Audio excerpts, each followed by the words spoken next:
하나님 말씀 마태복음 13장 44절로 46절, 교독하시고 마지막 46절 함께 읽도록 하겠습니다.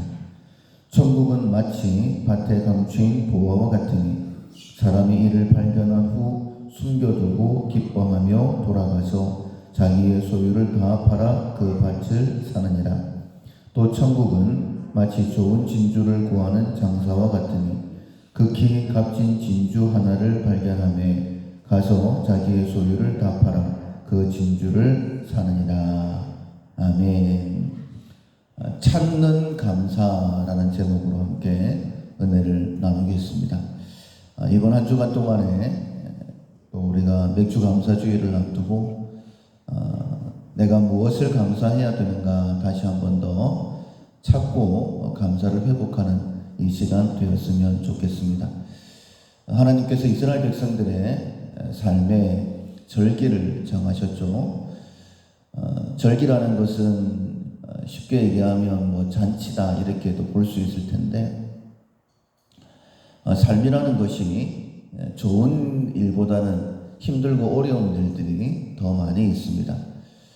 그럼에도 불구하고 하나님께서는 1년에 3차례 절기를 정하시고 너희들이 어디에 있든지 간에 내 앞에 얼굴을 보여라.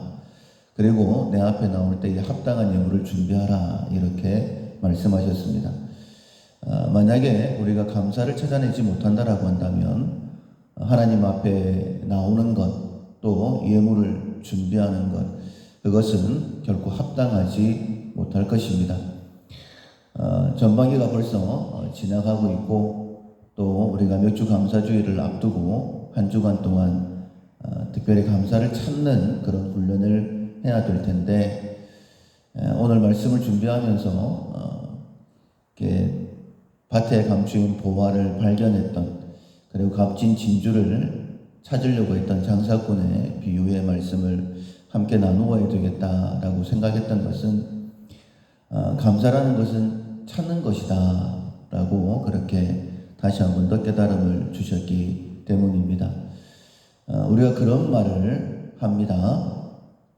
감사를 하면 그 앞에 가나안이 있고, 불평을 하면 그 앞에 광야가 있다, 이런 말을 합니다. 우리가 이렇게 하는 이야기고 또 듣는 이야기인데, 그걸 우리의 삶에 날마다 적용을 시켜가며 살았으면 좋겠습니다. 내가 감사를 하면 내 앞에 가나안, 하나님께서 약속하신 그 좋은 천국이 있는 것이고, 내가 만약 불평하게 되어지면 이스라엘 백성들이 불평을 해서 다시 광야로 들어가 훈련을 받아야 됐던 것처럼, 연단을 받아야 됐던 것처럼, 나는 결코 천국을 누리지 못하고 또 광야의 훈련을 받아야 되는구나 라고 생각을 하고 늘 감사를 찾으려고 하는 우리가 되었으면 좋겠습니다. 디모데전서 4장 4절에 보면 하나님이 지으신 모든 것이 선하매 감사함으로 받으면 버릴 것이 없다. 근데 그것이 말씀과 기도로 거룩해진다. 이 거룩이라는 것은 구별이라고 했습니다.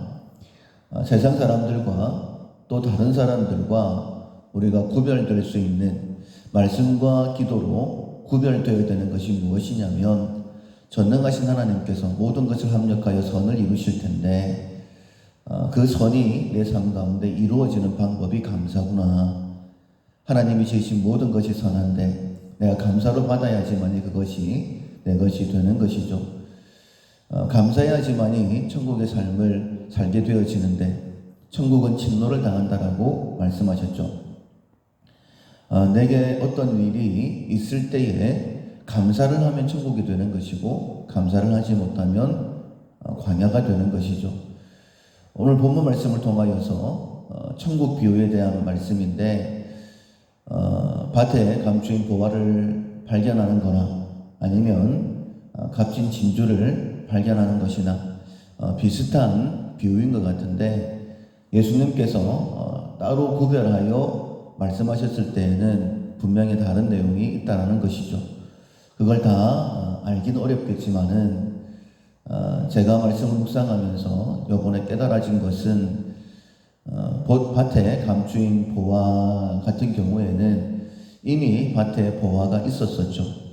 그런데 밭을 갈다가 우연히 발견한 것입니다. 발견하고 난 다음에 너무 기뻐서 자기 전 재산을 다 팔아서 그 밭을 사버린 것이죠. 그것처럼 하나님께서 우리에게 여러 가지 은혜를 베풀어 주시고 어쩌다 보니까 진짜 감사한 일이네, 이렇게 감사를 발견할 때가 있다라는 것이죠. 그때도 마땅히 감사해야 됩니다. 하나님께서 베푸신 은혜이기 때문이죠. 베드로가 예수님을 주님이다라고 고백을 했습니다. 주여 나를 떠나소서 나는 죄인이로소이다. 그런데 그것은 베드로가 예수님을 찾아내려고 했던 것은 아니었다라는 겁니다. 예수님께서 베드로에게 은혜를 베푸신 것이었죠. 베드로를 찾아오셨고 베드로에게 말씀을 주셨고 특별히 베드로의 배를 빌려서 가장 가까이에서 말씀을 듣게 해주셨고, 말씀을 듣다 보니까 평범한 분이 아닙니다. 깊은 데로 가서 그물을 내려라 라고 말씀하실 때에 선생님이 말씀하시니까 내가 밤새도록 그물을 내렸지만 말씀에 순종해서 그물을 내리겠습니다. 그리고 그물을 내렸을 때에 엄청난 고기를 잡게 되었죠. 그로 인하여서 예수님이 주님이신 것을 발견하게 된 것입니다. 처음에는 선생님이었는데 주여라고 고백이 바뀌게 된 것이죠. 그것처럼 감사라는 것도 마찬가지입니다. 하나님께서 모든 것을 선하게 지으셨어요. 그런데 우리에게 은혜를 베푸시고 참 감사한 일이네, 이렇게 깨달으시게 하실 때가 있습니다. 그때도 마땅히 감사를 해야 되겠죠. 그러나 때로는 값진 진주를 찾아 헤매는 장사꾼처럼 감사를 찾아야 될 때도 있습니다. 어떤 상황을 만났을 때에 동전의 양면처럼 불평을 할 수도 있고 감사를 할 수도 있을 것입니다. 그때에 감사하려고 하는 우리가 되어야 된다는 것이죠. 그래서 찾는 감사다라고 말씀드렸습니다. 이제 아내가 밥을 준비하고 이제 차려올 때에 이제 자기가 음식을 했으니까 제가 맛있게 먹어주면 좋지 않겠습니까? 근데 이제 늘 이렇게 물어봅니다. 짜지 않나? 뭐 싱겁지 않나? 맵지 않나? 뭐 이렇게 물어보는 거예요. 그럼 제가 맛있게 준비해놓고 왜 짜지 않냐고 물어보냐고, 그냥 처음부터 맛있지? 이렇게 물어보면 얼마나 좋냐고. 근데 그게 잘 안 되는 모양이더라고요. 그래서 자주 그것 때문에 싸웁니다. 나는 맛있게 먹고 있는데 왜 짜잖아고 이렇게 물어보냐고. 만약에 내가 짜면 따뜻한 물을 달라고 하지 않겠냐고. 그렇게 사소한 일 가지고 싸울 때도 있는데 어떤 상황이든지 간에 동전의 양면처럼 쉽게 불평이 나오게 되면 그것으로 인하여서 내 삶에 천국은 없다. 적어도 그 시간만큼은 내가 천국을 누리지 못하는 것이죠. 이제 김호영 집사님을 모시고 병원에 갈 때였는데 이제 혼자 못 움직이시고 그렇다고 이제 병원에 가야 되시는데 119를 부를 수는 없고, 그래서 저희 교역자들이 이렇게 번갈아 가면서 집사님을 모시고 병원에 간 적이 있었는데 거의 한 주꼴로 이제 한 번씩 이제 업어 메고 가야 되는 것이죠. 그런데 이제 저도 이제 청년이 아니기 때문에 집사님을 옮기는 게 쉽지는 않았는데 그래도 이제 병원으로 모시고 이제 차에 이제 앉힐 때는 이제 등에 업고 이렇게 침대에서 이렇게 일어서고 하니까 좀 괜찮은데 휠체어에서 이제 집사님을 내려서 이렇게 안아야 될 때는 정말 힘들더라고요. 이게 온 몸을 집사님을 제가 앉지 아니하면 이렇게 들 수가 없는 거예요. 그때 이제 집사님이 굉장히 미안해 하시더라고요. 왜냐하면 제가 끙끙거리고 한 번만에 못 일어나고 첫날에는 정말 몇 번을 씨름을 하고 일어났거든요. 근데 이제 안으면서 그렇게 말씀을 드렸어요. 집사님, 이렇게 집사님을 가까이 안아보니까 정말 좋다고. 집사님이 이제 미안하다라고 하실 때에 이렇게 좋은데 집사님 왜 미안해 하시냐고. 또 이렇게 집사님을 가깝게 힘있게 안아볼 때가 또 언제가 있겠냐고. 이렇게 말씀을 드리고 나니까 집사님도 덜 미안해 하시고, 나도 진짜 이럴 기회가 또 언제 있겠냐. 그런 생각이 드니까는 훨씬 더 감사한 마음으로 집사님과 함께 병원에 왔다 갔다 했던 적이 있습니다. 어떤 상황이든지 간에 꼭 이 말씀을 기억하셨으면 좋겠어요. 하나님이 지으신 모든 것이 선함에, 모든 상황은 하나님께서 우리에게 허락하신 것이죠.